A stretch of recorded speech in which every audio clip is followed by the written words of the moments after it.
Good morning friends, Mishra sir mining class YouTube channel में आपका स्वागत है। फ्रेंड्स, आज की वीडियो में आप जो ओपन कास्ट माइंस में विभिन्न टर्म्स जो यूज होती है उसके संबंध में हम लोग पढ़ने वाले हैं।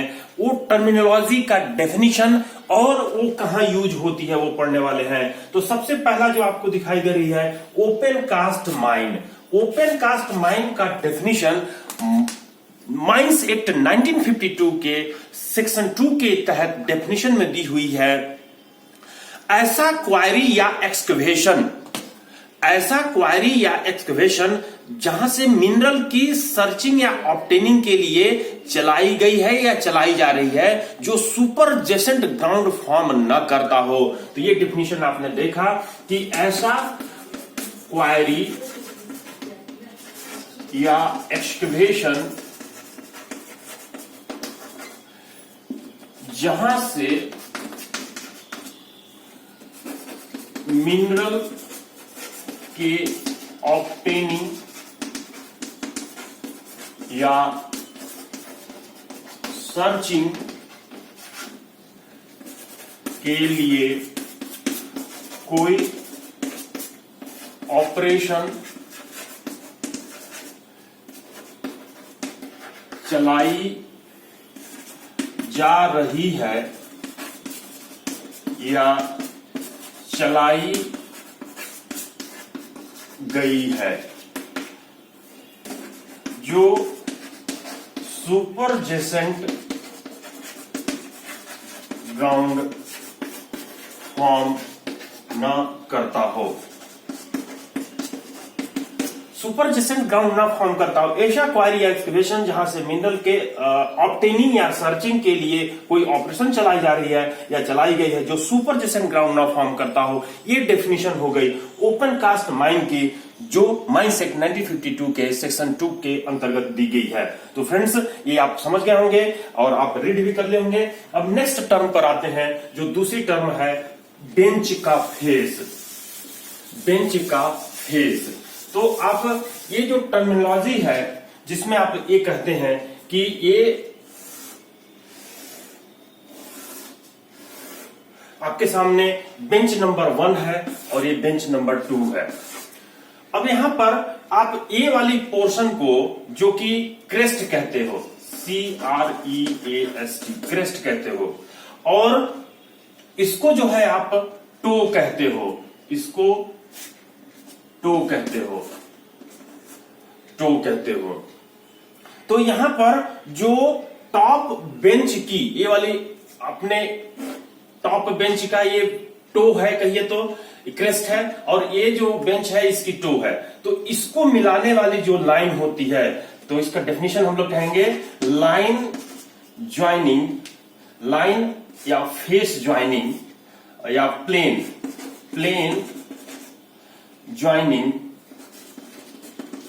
joining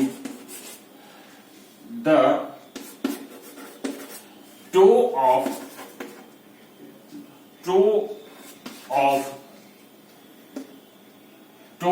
and crest of bench is called face, bench face. यहां पर ये जो फेस दिखाई दे रही है इसको आप अगर सामने से देखिएगा तो प्रोजेक्शन में आपको इस टाइप का दिखाई देगी। फ्रंट व्यू में आप देखिएगा तो इस टाइप की दिखाई देगी। ये टॉप रहेगा और ये जो है आपका टो है ये वाली। तो ये जो है आपकी फेस कहलाई, इसको आप फेस कह दिए, FACE। आप समझ गए होंगे कि बेंच फेस क्या कहलाती है। अब यहां पर देखिए बैंक विड्थ, ये प्रश्न पूछी जा चुकी है कि what is the meaning of bank width, BANK bank width. अब यहां पर आप देखिए जो हॉरिजॉन्टल प्रोजेक्शन है फेस का वो हम ड्रॉ करने की कोशिश कर रहे हैं। ये मैं यहां से एक पत्थर गिराया तो जो जिस लाइन को अनुसरण करते हुए वो पत्थर जब गिरती है और ये हॉरिजॉन्टल प्लेन है तो यहां पर जो ये वाली जो पोर्शन है जिसको मैं कहूं ये वाली पोर्शन, ये वाली पोर्शन, तो ये फेस है, ये फेस का हॉरिजॉन्टल प्रोजेक्शन ये वाली कहलाती है, जिसको हम लोग कहते हैं कि ये है आपका बैंक विड्थ। और ये जो फेस का जो टोटल प्रोजेक्शन है यहां से यहां तक, ये आपकी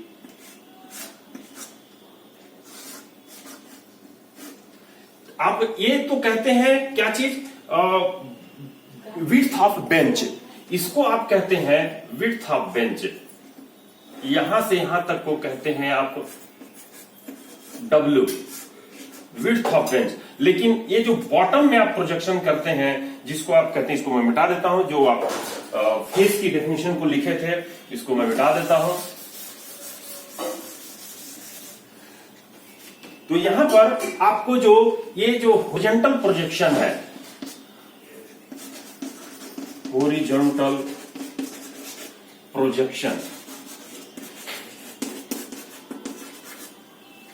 तो ये बैंक विड्थ, ये हॉरिजॉन्टल प्रोजेक्शन जो आपकी फेस है उसकी है, उसकी जो टॉप है, बेंच का जो टॉप है उसका हॉरिजॉन्टल प्रोजेक्शन को आप यहां से यहां तक का डिस्टेंस ले रहे हो, और ये वाली डिस्टेंस बैंक विड्थ है, इसको अगर स्मॉल w कह दो, तो जो w होगी हॉरिजॉन्टल प्रोजेक्शन को अगर आप hp कह दो, तो जो विड्थ होगी w बराबर क्या होगी, horizontal projection minus small w।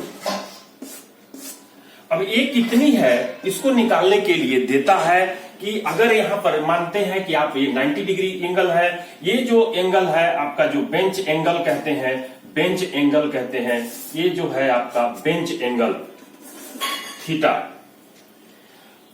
Theta क्या है, बेंच एंगल, बेंच एंगल है जिसको फेस एंगल भी बोलते हैं, बेंच एंगल या फिर फेस एंगल,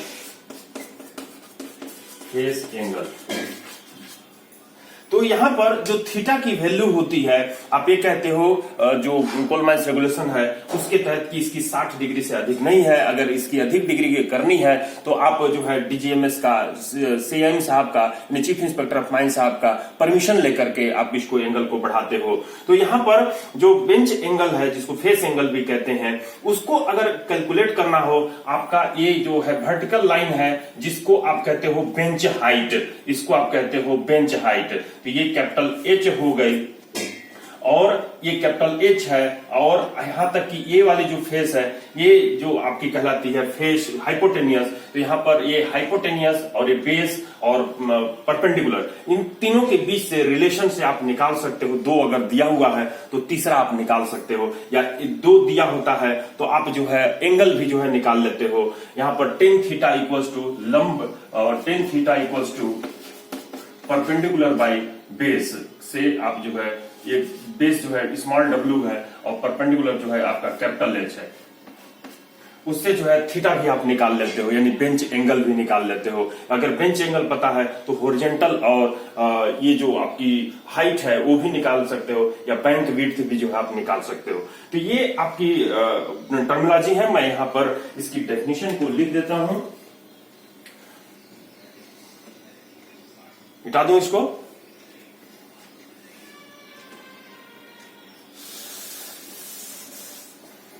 तो बैंक विड्थ, बैंक विड्थ क्या होगी, बैंक विड्थ मतलब the horizontal projection, the horizontal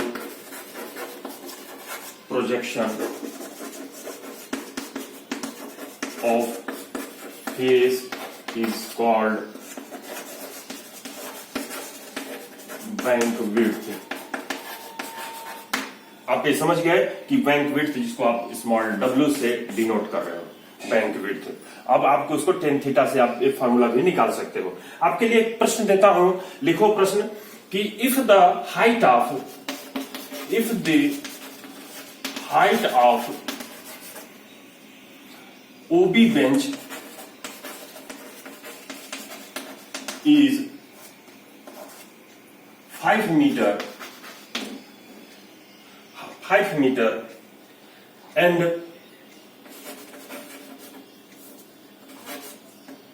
bench angle एक क्रेस्ट वाली जो वर्ड है उसको मिटा देता हूं। Bench angle is 45 degree, then find bank width. ये क्वेश्चन है, ये आप होमवर्क में करके मेरे को आंसर जो है आप कमेंट्स बॉक्स में जरूर दीजिए। ठीक है, अब आते हैं हम लोग नेक्स्ट टर्म पे, बर्डन क्या था। मैं इसको मिटा देता हूं, आप लोग अगर क्लिक लेना चाहें तो क्लिक ले सकते हैं। मैं आता हूं नेक्स्ट टर्मिनोलॉजी पर, ले लिए होंगे जहां तक है क्लिक, मैं इसको मिटाता हूं। अब आपके सामने है बर्डन। बर्डन किसको कहते हैं? ये क्वेश्चन आपकी समझ गए होंगे, कमेंट बॉक्स में आप कमेंट्स जरूर लिखेंगे, मेरे को ये है उम्मीद, आप आंसर जरूर दे सकते हैं। अब यहां पर बर्डन मैं बात करने वाला हूं कि बर्डन होता क्या है।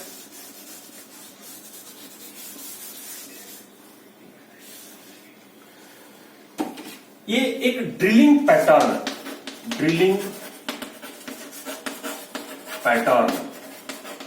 जो हम लोग करते हैं, ड्रिलिंग पैटर्न, उसका एक 3 टर्म, ड्रिलिंग पैटर्न के अंतर्गत 3 वर्ड जो है समावेशित होती है। पहला चीज डाया, दूसरा चीज बर्डन, तीसरा चीज स्पेसिंग। और इसी तीनों चीज को हम जब ड्रॉ करते हैं तो वो कहलाती है ड्रिलिंग पैटर्न। अब आप यहां पे देखिए कि आप इस टॉप बेंच में होल लगा रहे हो, तो ये जो होल लगी यहां से यहां तक,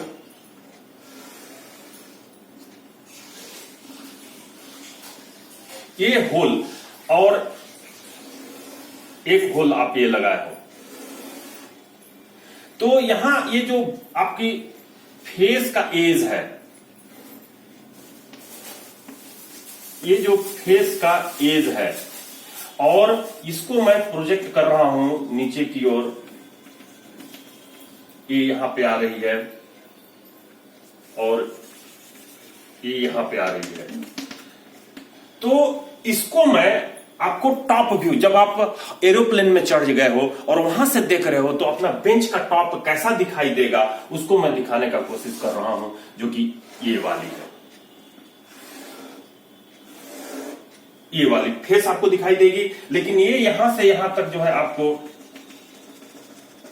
ये जो है आपको एक्स्ट्रा दिखाई देगी, जिसको आप कह रहे हो, डैश डैश से मैं दिखा देता हूं, जो कि आपकी बैंक विड्थ थी।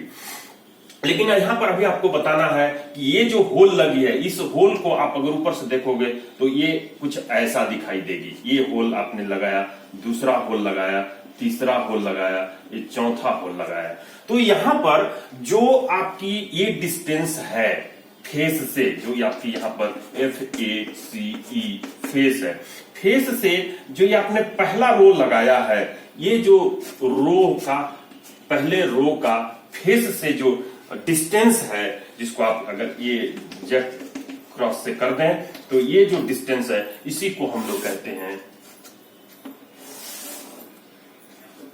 बर्डन। क्या हो गई डेफिनेशन फ्रेंड्स? फेस एज से पहला लाइन, ड्रिलिंग होल का पहला लाइन का बीच की दूरी, या पहले लाइन से दूसरे लाइन की बीच की दूरी, या दूसरे लाइन से तीसरे लाइन के बीच की दूरी ही कहलाती है बर्डन। यानी कि distance between face to the first line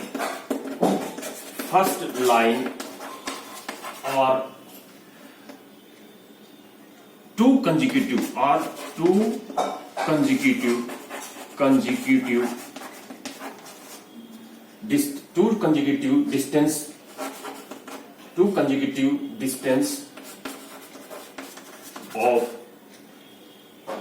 two consecutive distance of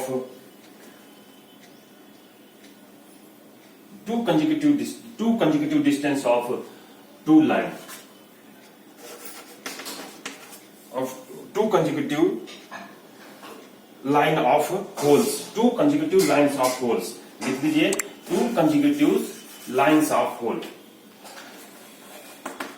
lines of hole is called the burden, जिसको कैपिटल बी से आप शो करते हो। अगर बी मैं यहां पर देता हूं कि ये कैपिटल बी है, ये अगर आपको 2 मीटर है, बाय द वे, जो कि रॉक के हार्डनेस पर डिपेंड करती है, एक्सप्लोसिव की स्ट्रेंथ पर डिपेंड करती है। जो आप बेंच तैयार करते हो उसका सैंपल लेकर के सिम फार्म में भेजते हो और उस सैंपल में जो कोर निकल के जाती है, उस सैंपल में कितना पानी की मात्रा है, कितना उसकी क्रशिंग स्ट्रेंथ है, क्या उसके कौन कौन सी जियोलॉजिकल डिस्टर्बेंस है, इन सभी पैरामीटर्स का स्टडी करते हो, जिसको साइंटिफिक स्टडी करने के लिए कहा गया है, जो कि कोल माइंस रेगुलेशन 2017 का 106 नंबर में आप स्टडी करते हो कि साइंटिफिक स्टडी, जिसके तहत आप ये पता करते हो कि उसकी स्ट्रेंथ कितनी है। तो उस आधार पर हम लोग बर्डन रखते हैं। इफ बर्डन अगर आपको हो गई है 2 मीटर, डायमीटर अगर आप रखे हो तो डायमीटर जो है बेंच हाइट के आधार पर तय की जाती है। ये अगर 160 mm का रखे हुए हो, बेंच हाइट के आधार पर तय की जाती है, जिसको हम लोग जो है कहते हैं बेंच हाइट का जो अगर 10 मीटर की बेंच हाइट है तो उसमें जो है हम लोग 10 मीटर 10 इंटू 1000 का गुना करते हैं और ये जो है 8 से डिवाइड करते हैं। तो ये बेंच हाइट को हम लोग बेंच हाइट के आधार पर निकालते हैं diameter of the hole, H by, इसको मैं बताता हूं एच बाई कितनी करते हैं, लेकिन यहां पर डायमीटर जो है 160 mm रखे हैं, बर्डन जो है 2 मीटर रखे हैं। तो स्पेसिंग कितनी होगी? स्पेसिंग जो है जनरली बर्डन का इंटू 1.25 टू 1.5, यानी कि 1.25 से लेकर के 1.5 का उसके बीच में गुणा करते हैं। अगर 1.5 का गुणा करते हैं तो 2 इंटू 1.5 हो जाएगी 3 मीटर, यानी कि आपने स्पेसिंग जो है, स्पेसिंग अब क्या होती है, एक लाइन में 2 होल के बीच का जो डिस्टेंस होता है, 2 होल के बीच का जो डिस्टेंस होता है उसी को स्पेसिंग कहते हैं। यानी कि आप लोग लिख लीजिए, spacing is the distance between 2 holes in a same row is called the spacing. Generally it is 1.5 times, यानी कि 1.5 times the spacing, 1.5 times the burden, 1.5 times the burden। तो आपने बर्डन समझ लिया, स्पेसिंग समझ ली, और अब आते हैं नेक्स्ट में जो कि है सब ग्रेड ड्रिल। तो सब ग्रेड ड्रिल की बात करते हैं। सब ग्रेड ड्रिल क्या होती है? मेरा फ्रेंड्स, आप लोग क्लिक ले लिए होंगे जहां तक है सब ग्रेड ड्रिल। नेक्स्ट वर्ड आने वाली है आपकी सब ग्रेड ड्रिल। देखिए यहां पर ये आप देख रहे हैं बेंच का बॉटम है, इस बेंच का नंबर 1 बेंच का ये बॉटम है। तो यहां पर ये टो न छूटने का मतलब TOE, टो न छूटे का मतलब बेंच के टॉप में कुछ उथला हुआ पोर्शन ब्लास्टिंग के बाद हमको दिखाई देता है। जब हम लोग ब्लास्टेड ओबी को रिमूव कर लेते हैं शॉवेल से, तो उस केस में हमको टो छूटा हुआ दिखाई देता है, बेंच के टॉप में कुछ इस टाइप से कहीं उठा हुआ दिखाई देता है। तो ये कहलाती है क्या? टो, TOE, टो छूट गया, टो लेफ्ट हो गई। तो यहां पर ये टो लेफ्ट न हो, इसके चलते आप होल की डेप्थ को थोड़ा बढ़ा देते हो। तो ये जो होल की डेप्थ को बढ़ा देते हो, जिसको हम लोग ये कहते हैं कि 3 to 5% of the bench height, 3 to 5% of the bench height.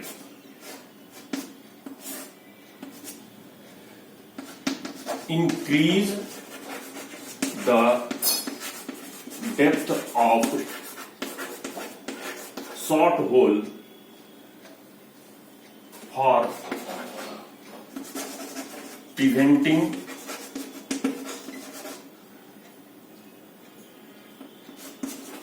toe. To increase the depth of hole for preventing the toe, that drill hole is called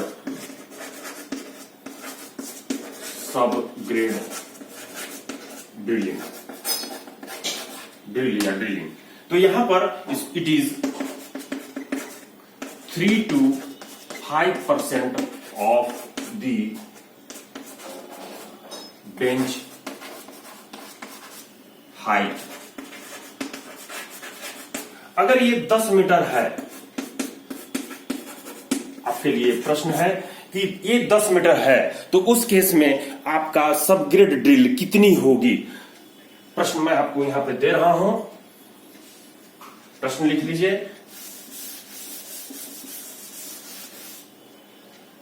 ये आज की क्वेश्चन नंबर 2 है। क्वेश्चन नंबर 2 है,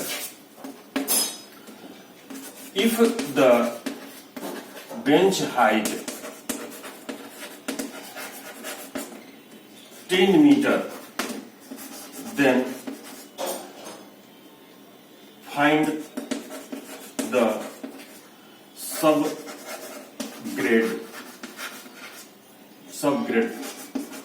drill depth, ये निकालनी है। तो यहां पर आपकी H जो है 10% ऑफ 5% ऑफ H, ये निकालिए। फिर आप जो है H प्लस 5% ऑफ H निकाल करके ये कमेंट बॉक्स में दीजिए मेरे को कि कमेंट क्या जो है इसकी आंसर आती है। तो आपने सब ग्रेड ड्रिलिंग पढ़ लिया फ्रेंड्स। उसके बाद हम लोग स्ट्रिपिंग रेशियो जो आती है उसका मैं डेफिनेशन नेक्स्ट वीडियो में अपलोड करूंगा, क्योंकि एक वीडियो जो है आपको 23 मिनट की अप्रॉक्स होती है, वो दूसरी वीडियो को मैं इसमें स्ट्रिपिंग रेशियो को बताऊंगा। तो थैंक यू फ्रेंड्स, आप इस वीडियो को देखें, स्टडी किए और लाइक और सब्सक्राइब जरूर कर दिए होंगे, अपने फ्रेंड्स के पास भी शेयर कर दिए होंगे और उनको भी सब्सक्राइब करने के लिए बोले होंगे फ्रेंड्स। तो अगले वीडियो में मिलता हूं किसके साथ, stripping ratio, break even stripping ratio, economic limit of the mine, cut off grade और कट जो आपको दिखाई दे रही होगी, उस संबंध में टर्मिनोलॉजी के बारे में हम लोग पढ़ेंगे। Thank you friends.